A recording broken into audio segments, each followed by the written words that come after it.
All right, so this is the slide that talks about what would happen if a low sodium, high potassium diet occurs in someone and how that would then reduce blood pressure. So when you're working with a client, you're asking them to improve their diet, reduce their sodium intake, increase potassium through fruits and vegetables. How would that reverse hypertension? And that's what this slide is talking about.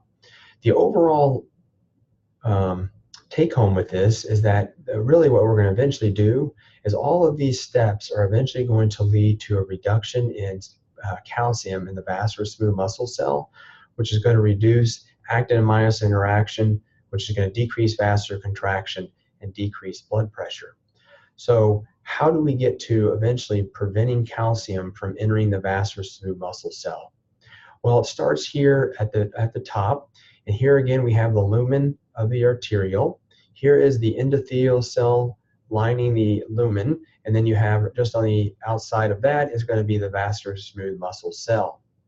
So we start here in the endothelial cell, and when you have a high potassium diet, that's going to increase the amount of potassium and reduce the sodium in our diet, and therefore that's going to cause an upregulation of this sodium pump that's on the endothelial cell. So sodium is going to be entering the endothelial cell with the sodium pump, but it's going to then, in exchange, take 3 sodiums out of the endothelial cell. And that sodium is going to make its way to the into the lumen of the arterioles, and then eventually to the kidneys to be excreted in the urine. Well, that potassium that's now just entered the endothelial cell is going to now leave the endothelial cell through the potassium channel, only to re-enter via the sodium pump.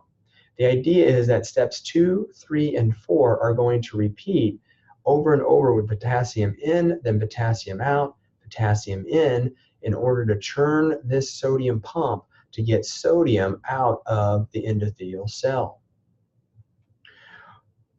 By doing so, when you lose the sodium and some potassium, what's going to happen is that's going to cause a hyperpolarization of the endothelial voltage membrane. So that's what this decreased EVM means. So it means a decrease or hyperpolarization of the endothelial cell membrane. This hyperpolarization, this wave of hyperpolarization, is going to make its way into the vascular smooth muscle cell via these gap junctions, and that's going to cause hyperpolarization of the vascular smooth muscle cell, which we'll get to in just a minute. Also, when you have a hyperpolarization of the endothelial cell, that's going to cause these calcium channels on the endoplasmic reticulum to open. An endoplasmic reticulum is just the storage compartment inside endothelial cells that stores calcium and keeps it out of the rest of the endothelial cell. What's going to happen is, due to hyperpolarization, these calcium channels are going to open. Calcium leaves the endoplasmic reticulum and makes its way into the endothelial cell. This I means intracellular. So you have an increase in intracellular calcium. Well, this increase in intracellular calcium is going to then cause these special potassium channels called SK3 and IK1. These are special conductance channels that are lining the endothelial cell to open. They respond due to changes in calcium. Well, that's going to allow for potassium to leave and enter the myoendothelial intercellular space. So what happens is the space in between the vascular smooth muscle cell and the endothelial cell. So you're going to have a rise in the amount of potassium in this space. Well, because you have a rise in the amount of potassium in this space, that's going to cause the sodium pump to be upregulated that's on the vascular smooth muscle cell membrane. As a result, you're going to have potassium is going to enter the vascular smooth muscle cell via the sodium pump, but the sodium pump then is going to remove 3 sodiums out of the vascular smooth muscle cell. So you're going to have a rise in sodium in this intercellular space.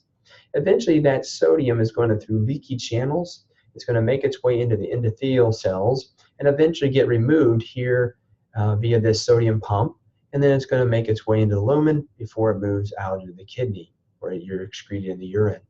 So the idea is that you're moving sodium from the vascular smooth muscle cell into the intracellular space, into the endothelial cells, out via the sodium pump, and finally into the lumen of the arterioles. The idea is that you're reducing the amount of sodium in the vascular smooth muscle cell. At the same time, you have this potassium that's entered is going to now leave via these potassium channels to increase its concentration in intracellular space. However, you're now losing potassium with a positive charge, you're losing sodium with a positive charge. As a result, what that's going to cause is a decrease in our hyperpolarization in the vascular smooth muscle cell. And this is going to continue to hyperpolarize as steps 11, 12, and 13 continue to repeat over and over as potassium comes in. That's going to cause sodium to leave. So that's just the idea. The recycling of this potassium is allowing for this sodium to continue to be removed from the vascular smooth muscle cell. But by doing so, that's going to cause this hyperpolarization of the vascular smooth muscle cell. And also, that hyperpolarization that came from step 6 here, when you had the wave of hyperpolarization from the endothelial cell, that's also going to contribute to the hyperpolarization of the vascular smooth muscle cell. But once you have a hyperpolarization of this smooth muscle cell, that's going to close off or close the calcium channels that are on the vascular smooth muscle cell. And because calcium is no longer able to enter, you're going to have a drop in the intracellular calcium concentration inside the vascular smooth muscle cell. And without calcium, you're going to have a decrease in the actin and myosin interaction. As a result, the contraction of the arteriole is going to be less, so therefore it's going to dilate or get bigger. And with a bigger lumen for the blood to move through, you're going to have a decrease in blood pressure. So all of these steps that we've talked about essentially is to remove sodium from the endothelial cell and the vascular smooth muscle cell, which is going to then cause hyperpolarization of the vascular smooth muscle cell, preventing calcium channels from opening, reducing calcium entry, reducing actin and myosin interaction, reducing vascular contraction, and a decrease in blood pressure. So I know these are a lot of steps, but I have these, again, these are outlined in terms of what we just talked about. You'll find these in your notes as well, in your handouts. And you will see, again, making sure that I would recommend that you write these steps in your own words and then comparing them to the notes, making sure you have a good understanding of each of these steps. Again, the long-term effect of this is due to a low sodium, high potassium diet is going to cause relaxation of the arteries and arterioles, which is going to prevent or reverse hypertension. So when you're working with a client and you're asked them to eat a low sodium diet, increasing their fruits and vegetables, you're essentially causing them to remove sodium from their arterial lining, their endothelial cell, and their vascular smooth muscle cell, which eventually is going to reduce calcium entry, and then it's going to cause a reduction in contraction. And that's going to hopefully cause a reduction in blood pressure. All right, so again, at this point, put the steps in your own words. Once you've done that, then you can then compare them to the answer, to the steps in the notes. Also, you'll see a practice ordering on Blackboard. Practice putting these steps in proper order, making sure that you have a good foundation and understanding. Once you have a good understanding of that, then you should move on to the thinking review questions. What would happen to blood pressure if the following occurred?